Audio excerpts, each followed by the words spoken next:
morning all. Back doing a bit in the workshop. Weather's warmed up nicely, so it's ideal for doing a bit of painting and whatnot. I'm not doing any painting tonight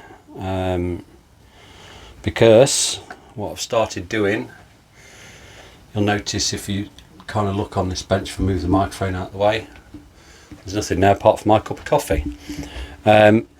I've swapped all the engine and tender frames around, and I've started to strip down the actual tender frames. And you'll notice as well there's one of the tender support brackets on the top there. I'm just trying to kind of get everything in a sort of state where I can get the tender completely assembled, or the chassis completely assembled. You may have seen some posts on YouTube in the community page where I've put the last pictures of the axle boxes. They're all done and painted. The wheel sets are now ready, so I need to get the frames now ready to accept the wheels. I'm still doing the brake hangers on there on the lathe. I'm sorting out these outrigger pieces at the minute, but I'm going to have to get a drilling jig, because at the moment when the frames are together I can't clamp these in place where they need to be. I can't hold them with a clamp because I haven't got clamps long enough that will go the whole length of the frames to hold that in place while I get a spot. Because what I have to do is put the tender tank bottom on top of the frames to line up this hole in the bottom there, which then that helps me marry up with the 3 holes that hold these on. So it's a lot of jiggery pokery going on. I've managed to get the 2 back ones done. They were held in place for me to put a spot through with the drill bit from the inside outwards, and make sure everything fitted that way. But as I'm progressing up the frames, it's getting harder to do, especially when that bit's in the way. That is the upper stretchers and obviously the cross members. When that bit's in the way, there is 2 brackets, outriggers, tank support brackets either side. It's hard to get a clamp in with that on as well, so I'm going to have a drilling jig cut to suit the frames, which then I can then put into the back of those, spot them through, drill them, and then they're ready just to fit when the time comes, so that they can go on. I'm going to start working initially on the frames. I'm going to start initially working on the frames. What I'm going to do is get these in, which is the bushes for the front brake beam that goes from one side to the other. They are 8BA tap-in size at the moment, and I need to transfer that into the frames. So I'm going to clamp those on and drill them first, tap the frames, then they're ready to just bolt on when the time comes. Then it's do the transfer holes for the horn guides, get those done.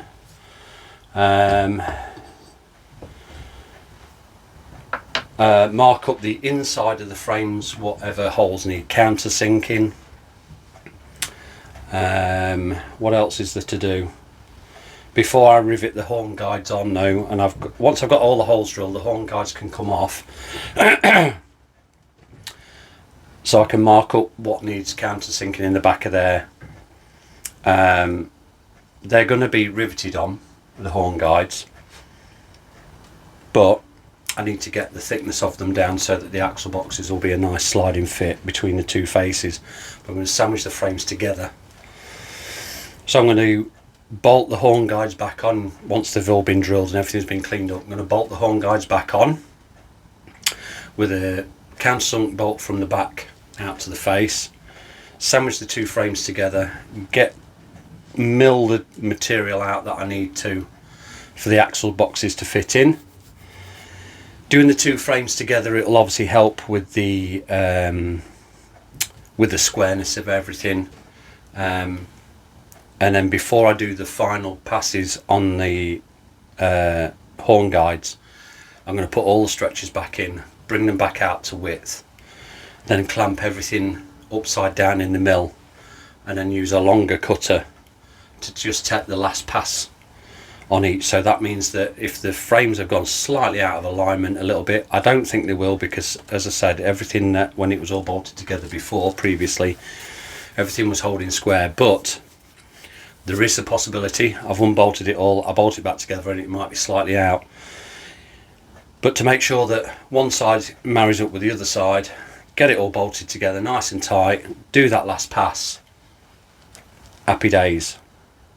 Then I know that when the axle boxes with the axles and wheels all slide in, everything will be nice and square to each other. One side will marry up with the other side. So yeah, there's a lot going on. What I'm going to do is kind of set the camera up in different places and just film it as I'm doing it, just to do the content a little bit differently to before. So I hope you enjoy it, and yeah, thanks for following and liking, subscribing and all that lot. It's I keep doing as much as I can in the time given. As I say, I'm kind of against the clock now, with it being the 1st of March today. I've put the own internal clock going to get stuff ready for this due in April. Even though I'll take whatever's ready. If it's not all bolted together and finished and on its wheels, then so be it. It's going to be as it is. In other news, I did get drawings back from the National Railway Museum. 2 of the drawings I sent for, which was for the damper controls for the engine, completely bloody irrelevant getting them drawings, because they must have been pencil drawn. The microfilm scan didn't really pick anything up. Luckily I didn't get charged for them, so that's not a bad thing. But it's given me other drawings that I need. One thing that has kind of spurred me on to doing as much drawing as I can for the engine, and especially at the back end. I don't know if you saw in the community page, I shared a picture of the boiler and me changing the published design. Now, and I'll keep going on about this, but this is a mix between the Dick Stockings published drawings and the works drawings. Works drawings for as much detail as I can add. Dick Stockings drawings because it was a published design. The published boiler lengthwise is too long for the new frames.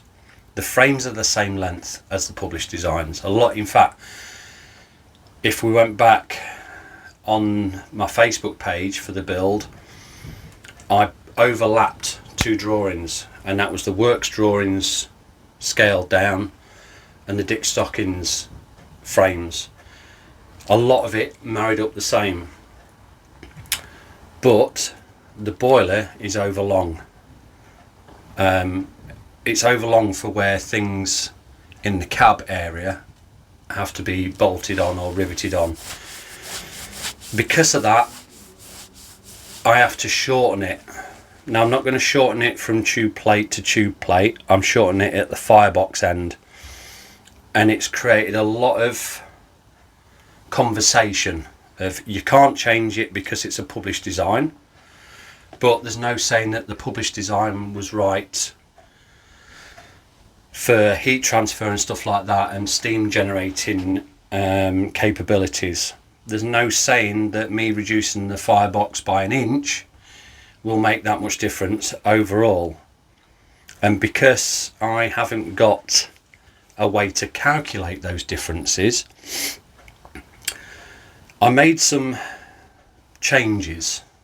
So everything fits now. I've worked out where the firebox would be on the works drawings, where it ends in the cab, and as I say, the difference between that and the published design is 1 inch. So I've reduced the length of the firebox by 1 inch. When I did my dad's engine, it's a home side, published design, published boiler design. I changed the back head to suit me because I didn't want the water gauge glass sitting up where it was with a little stub on the outside of the boiler, and then the bottom nut where the bottom nut was going to be. I wanted it in the boiler to look more prototypical to a full-size engine. I lowered the fire hole door, and I did it all by pencil. It was pen and paper. I didn't do it on CAD. Now, I was advised when I did that drawing not to lower the fire roll door because I'm reducing the depth of the fire. And I moved the fire roll door by 1 inch. It's quite a bit. So obviously the fire would be shallower. I can tell you now, there was no thought process that went into it. There were no calculations or anything like that. I just did it, sent off the pencil drawing to the Boilermakers. They went, if that's where you want it, that's what we're going to do. And they did it. Everything was tested fine. It hasn't lost any steam making capabilities by reducing that fire depth. At the end of the day, it's a shunting engine, not an express engine, so I do a lot of shunting with my engine. I don't go on mile-long dashes across the country with it. So whether I've done the right thing or not, doesn't really matter. That's my engine and that's how I'm going to suit it to what it's going to do. Now, this Class 2, changing the firebox length, I can't see that it's going to make that much difference. If I have to change the backhead design, because again the published one isn't right to how the full size one is, then that's what's going to happen. And if that means the fire roll door on that's going to be lowered, that's what's going to happen. I know the depth of the firebox outer plates are right. So if someone out there in the internet world can give me a categoric reason why I can't make that change, other than just some rumours of what they heard from in a club someday once upon a time, an actual this is why you shouldn't mess with it, then so be it. However, it'll probably spur me on then to go into a Boilermaker. I've already spoken to a Boilermaker for the boiler for this, speaking to the Boilermaker and getting their opinion, but at the moment I don't think there's any reason why I can't. You can't scale heat, you can't scale steam, I understand that, but I don't want it to look wrong. There's no point me going through all this effort to get it so it just looks wrong. It really does defeat the object. So that's where we're heading to. I'm not going to waffle on any more about that, but I'm open to feedback and comments on it. So we'll get cracking with the tender frames now, and as I say, I'm going to film some bits as I'm going along, and I hope you enjoy it, and I'll see you at the end of me making something and doing a final wrap up on the video. Right, I'll just show this bit. I hope you can hear me okay because I've got you on a different microphone. I'm going to be tapping the frames here at the moment. Obviously this is my riveting tool with the support rods on the outside. So there's one over there, one real close to the camera here, but I'm not really going to be using this one because these are the holes here that need tapping. It helps to support it. As I said many moons ago, I said this will come in handy when it comes to tapping the frames to keep them nice and flat. This has got to be drilled first. Once it's drilled, these two clamps will come off. That will come out of the equation, and then I can slide this up to where it needs to be, because it won't at the minute, it won't move beyond the clamps. So then I can tap the 5 holes there nice and square using the main top piece. That will drop in obviously there like that. You can see how far away it is at the moment. So once these clamps come off, it'll allow me to put it up into place. So I'll just get this drilled first, and then we'll get on to doing that tapping on there so you can see what's going on. There we are. So it's all drilled, ready for tapping. We are 5 holes, 8VA tapping size. Excuse me a little bit, I've got a bit of a sore throat, stroke, whatever it is that's going on at the minute. So there we are. This will now fit over the hole where I need it to be, and I can get the 8VA tap in there. So I'll just get a tap loaded up, we'll get those holes done. Should be quite straightforward this. Alright, what I'm going to do is just put a little drop of cutting oil on this tap, and the reason I'm doing it is because this 8BA tap, it's a starting tap, so it's the first one you should put through an hole anyway, but the reason I'm going with a bit of fluid on it is because this 8BA tap is a bit dull. And when I say dull, I mean it's not as sharp as it should be. I'm just winding it back out, because it didn't feel like it was actually cutting then. It just felt like it was skidding on the surface of the hole. It's actually tapping very, very easily. And it threw me a little bit there into a false sense of security. It wasn't cutting, but it's cutting very well actually. Put a drop more down the hole just as it clears through. It takes the rubbish with it.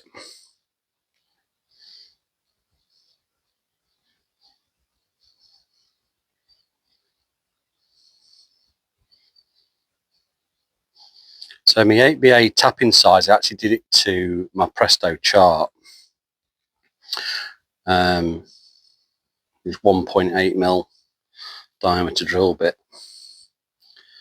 Now I've been told before to do tapping size, especially in steel, to go 0.1 bigger, which I don't do. I just go at the size it says on my chart. I suppose for this as well, having that little bit 0.1 a bit extra clearance just stops it grabbing. It's going to cut easier as it goes through it. Now I keep going in and coming back out because it's trying to bung up the flutes on there.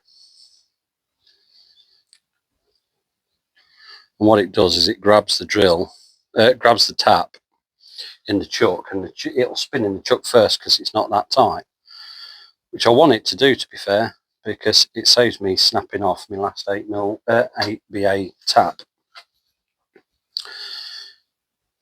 Because I don't want to snap it off if I can help it. Even though it's dull, it still does a job.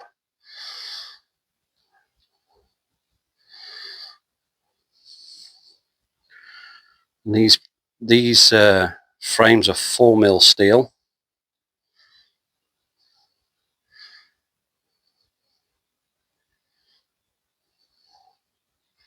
Starting to get into the meat of the frames now with the larger part of the tap. So the starting part of the tap has gone right through the other side, but it's not it's not cutting it out to the tapping size of the hole, and you can see it there trying to twist. Don't know if you caught that then. It's trying to twist the drill, the tap. I keep calling it a drill, I don't know why. I'm not concentrating. Trying to talk and tap at the same time. I'm just going to try and blow a bit of wind through that. Let's see what it does. Nothing. Didn't really blow at the hole there, did I?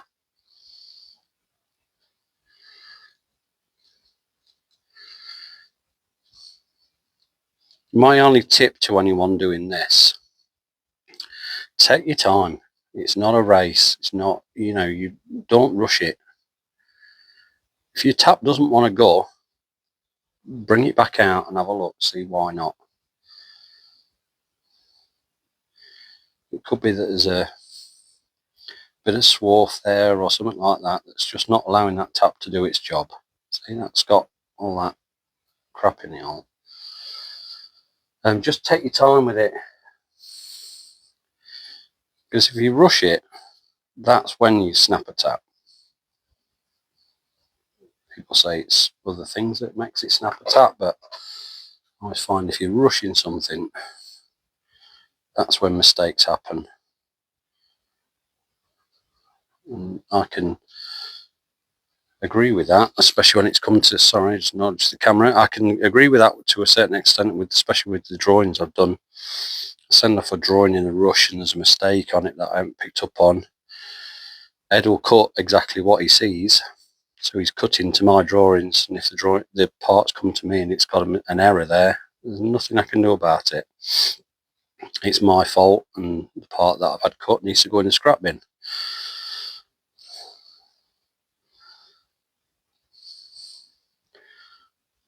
So what it's trying to do now, it's just trying to clear the last bit on the underside. I think what I'll do is lift that up and have a look. Yeah, it's just trying to come through on the back side.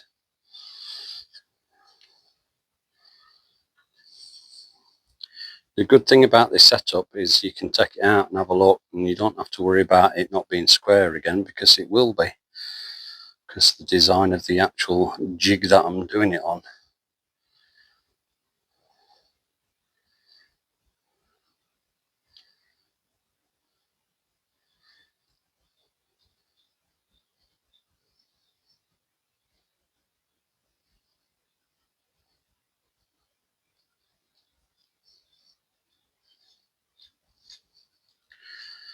We're getting there now.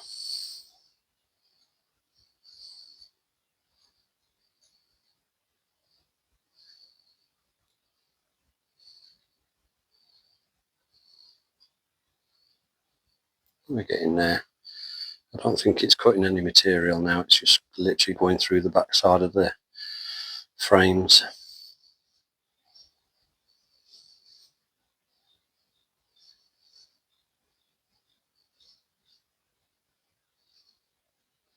Yeah, it's gone all the way through now. You can see that's just screwing all the way down. Happy days. I can see the tap actually through the other side.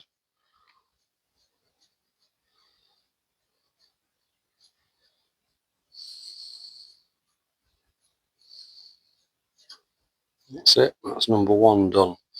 So what I'm going to do is I'll finish off the other 4 off camera, because I don't think you really need to see that, and then we'll reconvene when I bolt the actual bush in place.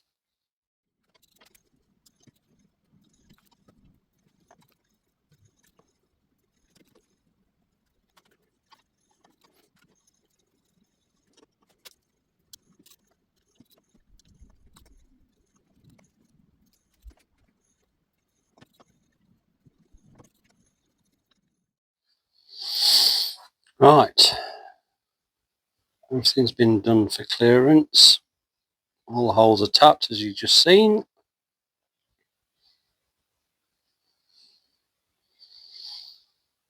Five BA per quarter screws, very, very tiny in length, but they don't need to be anything bigger, because it's literally just holding this brake bush in place. And all being well, if I've got everything as it should be and transferred the holes as it should be, this should all screw up without any bother. Now, I've changed the design of this slightly to the Dick Stockings drawings. I've done it more like full size. So what it allows me to do is to take the main brake beam, the actuating beam that goes across from one side to the other, it allows me to take that out of the frames without having to split the frames.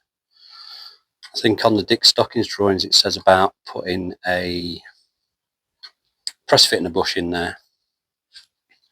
There we are. I'm not going to screw them up tight because it's got to all come off again anyway, so just nip them down a little bit so it gives you an idea.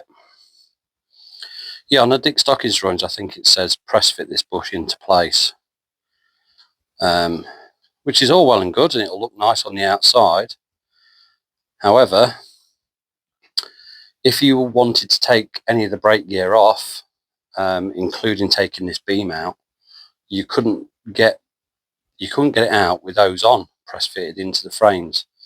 So I've done it like this so that I can literally take those 5 screws out, take this bush out, same on the other frame on the other side, and I can basically slide the actual brake beam out, go out at one end, come through out the bottom, and it'll allow it to come out all together.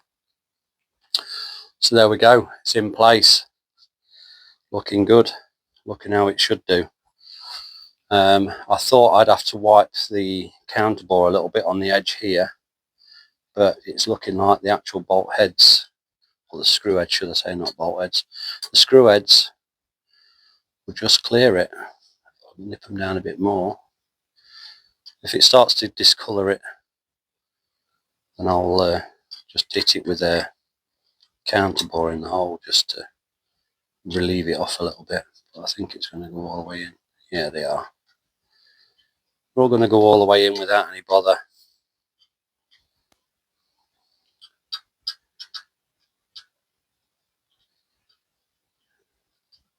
I marked that top one, even though they're all equal spaced, I marked that top one as a reference point for the others. So I know that that is where I need it to be in relation to the others. I think it should on the full size. I think there's an oil feed to it. Well, I'm not 100%. Or it might be a grease nipple that's in one of them, and they'd pump grease into that. I'm not going to do that. I'm just going to physically oil it when I need to oil it, because it won't have a lot of movement on there. So that's that done.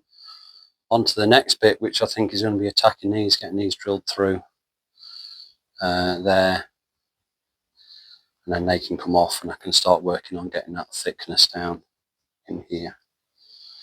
You'll notice as well as I move that fake grease nipple that's there, very, very tiny, I've moved it further inboard on all of them to make it look more like full size. Shaped all this to make it look like full size. Zoom out a little bit, see it a bit better. Yeah, so, you know, shaped it all up so it kind of looks like full size. I've had to wipe the counterbore in there because these castings are a bit rough, they're not as they should be. So it'll allow me to get the snap in and just drive them home in that corner. They're not as they should be, but I've had to make do with what I've got. I've had to, as I say, wipe down there and in there, and then those two with the counterbore so that I can get the snap head rivet in. They're going to be iron riveted on as well. So we'll go into the other bit now because I've waffled on long enough. There we are. Bit of work done. So that's that first one done. All bolted up. You can see the back of it. They're just pipping through. I'll bring it a bit closer to the camera. They're just pipping through on the inside. I don't need to worry too much about that. They don't have to be flush because it doesn't interfere with anything on the inside. So I'll leave them as they are. So I'm going to do the other frame and crack on with some other bits, and then I'll do another update. Just a bit of an update, kind of doing something video, this one. But I'll do another update very soon. Hopefully we'll start to see the frames coming back together with all the stretches in.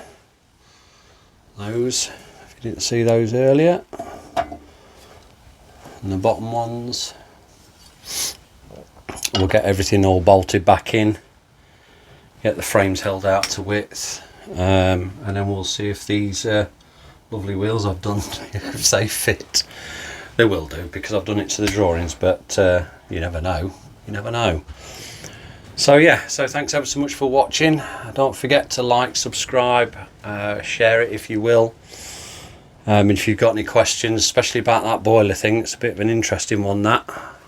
But unless someone tells me absolutely categorically I cannot do it, I am going to shorten it by 1 inch. Because I don't think 1 inch of fire is going to make that much difference. I really don't. So, and I know that's where a lot of the heat is produced, but I also see a lot of 7 1/4 engines running round blowing their nuts off all the time, which is just wasting your effort. You know, if reducing it 1 inch, I just don't blow off excess steam when I'm running. I can live with that. So anyway, take care of yourselves and we'll see you on the next video.